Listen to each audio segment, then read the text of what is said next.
Hi guys, welcome back to my new video.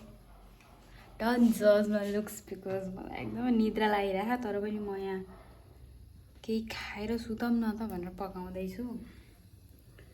So यो चाहिँ कस्तो भनेपछि एकदमै अल्छी लाग्छ तर पनि अब भोक त लाग्छ, खानु त पर्यो. अल्छी लाई बनाएको खाना हो. सो हेर्दै जानु कस्तो हुन्छ. पहिला चाहिँ हामीले यसरी पास्तालाई बोइल गरिसक्छौँ. अलिकति चना पनि छ मसँग.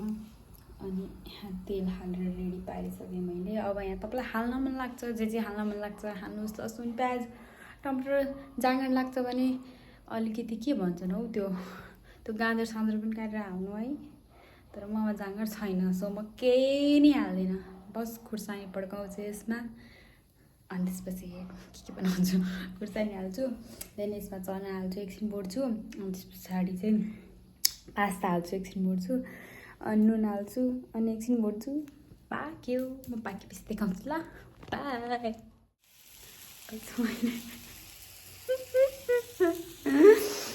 यहाँ पकाउँदा कान गरेर हामी पनि त्यसले लगाएको थियो मेरो. तर आई डोन्ट नो ऊ त हुन्न होला, पकाउँदा उठ्दैन होला, केही भएको छैन.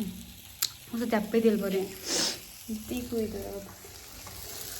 यो चाहिँ अब मेरो हिसाबमा म यसमा तेल बेसार सबै हाल्छ कि खानको लागि रेडी छ.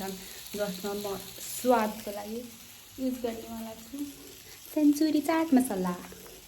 सो आजको भ्लग चाहिँ यति. अनि यसरी यो पाकिसक्यो. अब यो कचुरामा हाल्ने अनि खाने अनि नुनु गर्ने.